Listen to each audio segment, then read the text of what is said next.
Drugs rocket కేసులో latest updates మా ప్రతినిధి రాధాకృష్ణ అందిస్తారు. రాధా, ఈ కేసులో ఏ వివరాలను ఎక్సైజ్ ఎన్ఫోర్స్మెంట్ అధికారులు సేకరించారు? ప్రస్తుతానికైతే చాలా ప్రాథమికమైనటువంటి సమాచారం చెబుతున్నట్లుగా ఉన్నారు. అలాగే కెల్విన్ వాళ్ళ ఫాదర్ కూడా మాట్లాడారు. చాలా కూల్ గా తీసుకుంటున్నారు. ఆయన ఉన్నత వర్గాల్లో ఈ రకమైన ఎంకరేజ్మెంట్ అనేది కనబడుతోంది కదా.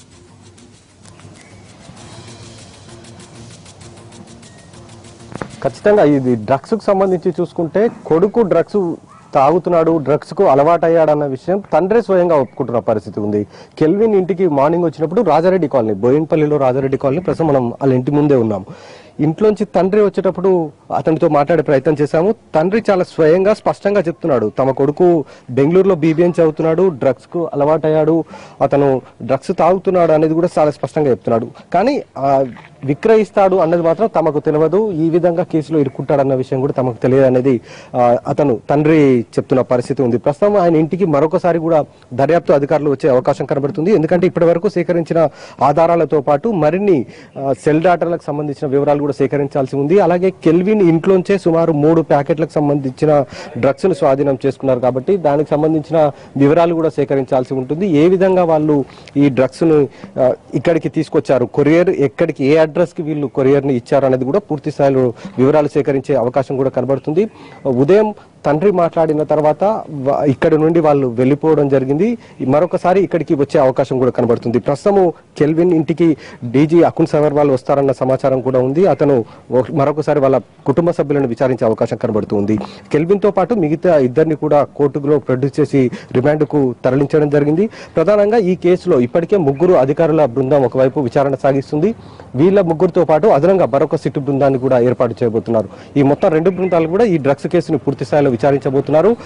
సెల్ ఫోన్స్ డాటా ఆధారంగా ప్రధానంగా ఈ కేసు దర్యాప్తు కొనసాగబోతుంది. అలాగే 9 ఇంజనీరింగ్ కాలేజీలతో పాటు 4 ఇంటర్నేషనల్ స్కూల్స్ కు కూడా సమాచారం అందించడం జరిగింది. ఆ స్కూల్స్ లో విద్యార్థుల ప్రవర్తన ఏ విధంగా ఉంది అన్న దానిపై పూర్తిగా నిఘా పెట్టాలి.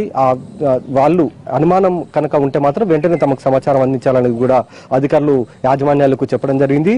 ఎందుకంటే చాలా వరకు 9వ క్లాసు విద్యార్థిని వరకు వీళ్ళు డ్రగ్స్ విక్రయించారంటే ఎంతవరకు ఎన్ని స్కూల్స్ లో, ఇంటర్నేషనల్ స్కూల్స్ లో వీళ్ళు విక్రయించారు అన్న దానిపై కూడా పూర్తి స్థాయిలో దర్యాప్తును వేగవంతం చేయబోతున్నారు.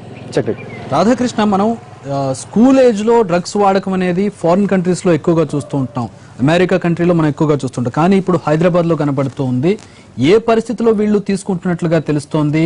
అంత చిన్న వయసులో 9వ తరగతి 10వ తరగతి అంటే వాళ్ళకి పూర్తిగా లోక జ్ఞానం కూడా ఉండదు.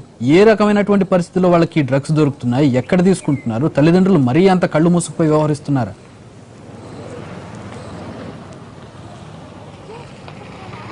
ఒకటి ఇక్కడ ఖచ్చితంగా చెప్పుకోవాల్సింది ఏంటంటే, ఒక్క డ్రాప్ 4,000 రూపాయలకు విక్రయిస్తున్నారు వీళ్ళు. అంటే ఇది సాధారణ కుటుంబం కానీ మధ్యతరగతి కుటుంబం వాళ్ళకి సంబంధించిన వాళ్ళు మాత్రం ఎవరు కూడా డ్రగ్స్ బారిన పడే అవకాశం ఉండదు. ఉన్నత స్థాయికి సంబంధించిన కుటుంబాలు విచ్చలవిడితనము, అలాగే ఇష్టానుసారంగా డబ్బును పిల్లలకు ఇవ్వడం, పాకెట్ మనీ కింద 1,000 రూపాయలు పిల్లలకు ఇస్తుండడం, వాళ్ళని చాలా గారాభంగా పెంచుకుంటుండడం, ఇలాంటి సందర్భంలోనే ఎక్కువగా అలాంటి కుటుంబాలకు సంబంధించిన విద్యార్థులే ఈ డ్రగ్స్ బారిన పడుతున్నారు. ఎందుకంటే ఇప్పుడు నిన్న జరిగిన 9th క్లాస్ అమ్మాయికి సంబంధించిన బ్యాక్గ్రౌండ్ చూసుకుంటే కూడా ఆ అమ్మాయి కొంత ఉన్నత కుటుంబానికి సంబంధించిన అమ్మాయిగా తెలుస్తుంది. ఎందుకంటే 4,000 రూపాయలకు సంబంధించిన డ్రగ్ అది ఒక్క డ్రాప్ మాత్రమే ఉంటుంది. దాని ప్రభావం 12 గంటల పాటు వాళ్ళపైన చూపిస్తుంది. అలాంటి సందర్భం ఉంది కాబట్టి ఖచ్చితంగా ఉన్నత కుటుంబాల వాళ్ళు ఇలాంటి డ్రగ్స్ లో ఎక్కువగా కేసుల్లో పట్టుబడుతున్నారు. ఇప్పటి వరకు మనం చూసాం, ఇంజనీరింగ్ కాలేజీలో గంజాయి విక్రయాలు కొనసాగుతుండడం, వాటిని రెడ్ హ్యాండ్ గా పట్టుకోవడం కూడా జరిగింది. ఇప్పుడు ఏకంగా స్కూల్ వరకు కూడా వీళ్ళు డ్రగ్స్ విక్రయాలకు వెళ్లారంటే ఏ విధంగా ఉందనేది మనం అర్థం చేసుకోవచ్చు. Chakri. Alright, thanks for the updates Radha.